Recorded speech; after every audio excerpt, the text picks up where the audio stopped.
hay figuras que, bueno, simplemente trascienden su campo, ¿no? No son solo, no sé, deportistas o artistas, son, son fenómenos culturales.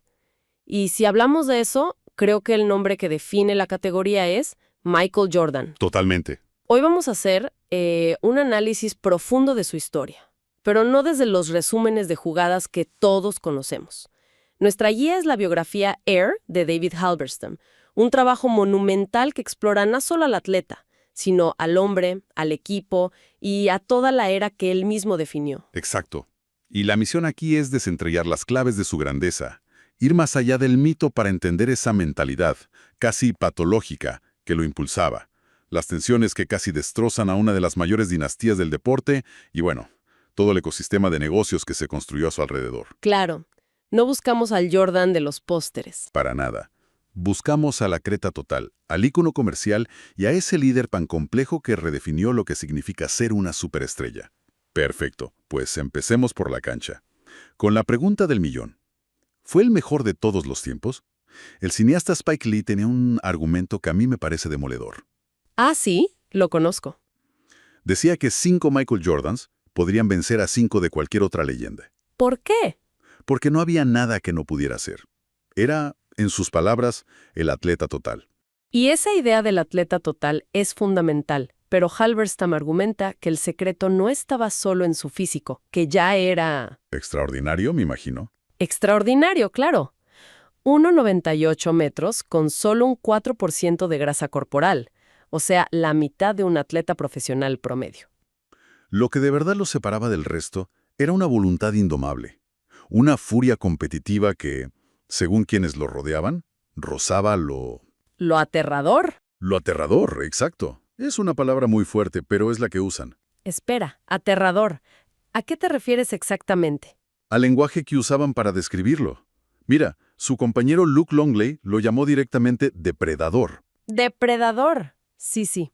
Y Doug Collins, uno de sus entrenadores, dijo, quiere arrancarte el corazón y ponértelo delante. ¡Qué fuerte! Y espera, que hay más. El periodista Bob Ryan fue todavía más lejos. Lo apodó Hannibal Lecter.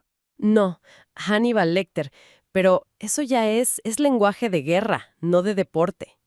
¿Cómo puede un equipo funcionar con un líder que sus propios compañeros describen así? O sea, ¿no generaba un ambiente totalmente tóxico? Bueno, generaba un ambiente de exigencia. Brutal. Porque esa competitividad no se quedaba en la cancha. Halberstam cuenta que era incapaz de perder en nada. ¿En nada? Y con la familia. Si veía que iba a perder, era capaz de tirar el tablero para que nadie ganara. O sea que ni siquiera en un juego de mesa familiar podía perder. Jamás. Imposible. Perder no era una opción en su sistema operativo. La anécdota de la mesa de billar en la universidad es increíble. A ver, cuenta. Estaba jugando contra su compañero Matt Doherty y perdió una partida. Su reacción no fue aceptarlo. No. Soltó el taco, observó la mesa fijamente y sentenció: esta mesa no tiene el tamaño reglamentario. Y se fue. No podía procesar la derrota. Eso ya no es ser competitivo. Es otra cosa. Casi una patología. Y Halberstam argumenta que precisamente esa patología fue la clave de su grandeza. Y no pareció de la nada, ¿eh? El libro rastrea su origen a un momento clave, cuando fue excluido del primer equipo en el Instituto Laney. Ah, el famoso corte del equipo. Ese rechazo fue la gasolina que alimentó su fuego para siempre. Creció 10 centímetros ese verano y se dedicó a trabajar de una forma obsesiva. Y esa mentalidad la llevó a la universidad, a un programa de élite como el de Carolina del Norte. Absolutamente. Y ahí es donde la gente empezó a ver que estaban ante algo diferente. Hay una anécdota que lo define, contada por James Worthy. Durante un entrenamiento, Jordan se enfrentó a 2 futuros All-American. Un momento, para quienes no están tan familiarizados, ¿qué es un All-American? Es, digamos, el reconocimiento que se da a los mejores jugadores de todo el país a nivel universitario. Básicamente se estaba enfrentando a la élite de la élite. El propio James Worthy y Sam Perkins. Vale. Pues Worthy recordaría por décadas lo que pasó. Jordan se acercó a la canasta. Perkins salió a detenerlo, así que se pasó el balón a la mano izquierda. Worthy pensó, lo tengo, pero Jordan giró su cuerpo usándolo como un escudo para proteger el balón y anotó de espaldas a la canasta. Worthy dijo que ese fue el primer instante en que vio, de verdad, lo que Jordan iba a hacer. Es fascinante, porque lo que Halberstam revela es que la leyenda de Jordan no fue un accidente, fue una construcción consciente. Él no solo ganaba, sino que creaba estas narrativas épicas alrededor de sus victorias, usando la adversidad como combustible. Totalmente. El famoso Flu Game es el ejemplo perfecto de esto, el ejemplo definitivo. Y Halberstam aclara el mito. No tenía 39.5 de fiebre, eran unos 38 grados, sí, pero estaba devastado por una intoxicación alimentaria la noche anterior. Ok, pero lo interesante es la reacción de su preparador físico, Chip Schaefer. Al verlo en ese estado, en lugar de preocuparse, pensó, va a usar esto. Sintió que Jordan tomaría la enfermedad como un motivador adicional, un reto más que superar. Y no se equivocó, para nada. James Worthy, que para entonces ya era comentarista, lo predijo en directo. Mientras todos en la mesa de transmisión decían que no jugaría o que lo haría muy mal, Worthy les dijo, jugará, y jugará un gran partido. Sabía que para Jordan una debilidad física era simplemente un nuevo enemigo que derrotar en el escenario más grande posible. Es increíble que esa mentalidad tan feroz, casi depredadora, pudiera funcionar en un deporte de equipo. Me pregunto cómo se traducía esa personalidad en el vestuario de los Bulls. ¿Era un líder que inspiraba o uno que aterrorizaba? Yo diría que ambas cosas. Y eso nos lleva al corazón de la dinastía de los Chicago Bulls. La imagen que tenemos es de dominio absoluto, ¿no? Pero el libro de Halberstam revela que por dentro era, como dice el título de un capítulo, un paraíso lleno de problemas. Un paraíso lleno de problemas. Me encanta. Las tensiones eran gigantescas, sobre todo por una división brutal entre la directiva, el propietario Jerry Reinsdorf, y el director general Jerry Krause, y el equipo, liderado por Jordan, Scottie Pippen y el entrenador Phil Jackson. Krause siempre aparece como el gran villano de esta historia. Y es una figura, bueno, más que villano, es una figura trágica. El libro lo describe como un hombre increíblemente trabajador, con un ojo fantástico para el talento. Él descubrió a Pippen, pero socialmente torpe, muy vulnerable emocionalmente y con una necesidad desesperada de recibir crédito. Claro, hay una frase suya a un agente que lo resume todo. Dijo, las franquicias ganan campeonatos, no solo los jugadores y entrenadores. Esa mentalidad choca frontalmente con la de un atleta como Jordan. Totalmente. Pero el punto de no retorno, la ruptura definitiva entre ellos, fue durante la recuperación de Jordan de su grave fractura en el pie. Krause le dijo que la decisión de volver a jugar no era suya, sino de la directiva, porque Jordan era, y cito, de su propiedad. ¡Wow! De su propiedad. Entiendo la frustración de Jordan, pero viéndolo desde la perspectiva de Krause, ¿no tenía algo de razón? Jordan era el activo más valioso de la franquicia, y una recaída podría haberlo arruinado todo. No estaba en el fondo solo protegiendo su inversión, aunque de una manera muy torpe. Desde un punto de vista puramente de negocios, sí podrías argumentarlo. Pero Krause no entendió la psicología de Jordan.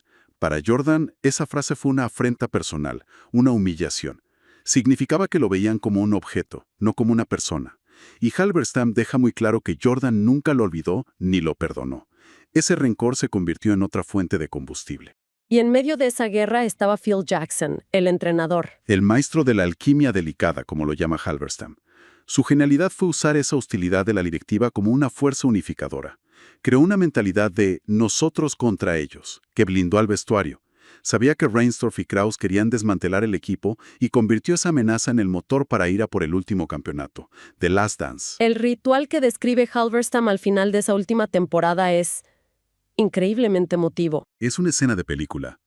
Jackson pidió a cada miembro del equipo que escribiera en un papel lo que esa temporada, esa lucha, había significado para ellos. Luego, en una ceremonia privada, quemaron todos los papeles en una lata de café. Fue un momento de catarsis total, donde hasta Jordan, que siempre era tan hermético, se emocionó y leyó un poema que había escrito. Increíble. Y si Jordan era el centro de esa tensión, Scottie Pippen parece que fue la principal víctima. Sin duda. El caso de Pippen es el ejemplo más claro de la disfunción de esa directiva. Sentía un profundo resentimiento porque su contrato, que había firmado años antes, estaba muy por debajo de su valor de mercado. Era una de las mayores estrellas de la liga, cobrando como un jugador de rol. Y Krause no ayudó. Para nada, manejó la situación de la peor manera posible. Halberstam cuenta que le enviaba faxes iracundos cuando Pippen jugaba partidos benéficos estando lesionado. Pippen sintió que lo trataban como una propiedad y llegó a decirle a su agente que consideraba esos faxes racistas. Es increíble que mientras todo este drama interno se desarrollaba, en el exterior, la imagen de los Bulls y de Jordan era la de una máquina perfecta de ganar. Y mientras tanto, una revolución estaba ocurriendo fuera de la cancha. Una revolución comercial, sí, y para entenderla hay que entender el contexto de la NBA en los años 80. La liga tenía una imagen muy negativa, asociada a problemas de drogas. Cierto. Y aquí entra David Stern, el comisionado. Halberstam lo describe como un visionario obsesionado con controlar la imagen. Su lema era, la imagen es más importante que la realidad. Él sabía que necesitaba estrellas carismáticas para limpiar esa imagen. La llegada de Magic Johnson y Larry Bird fue el primer paso, pero Jordan fue la explosión nuclear.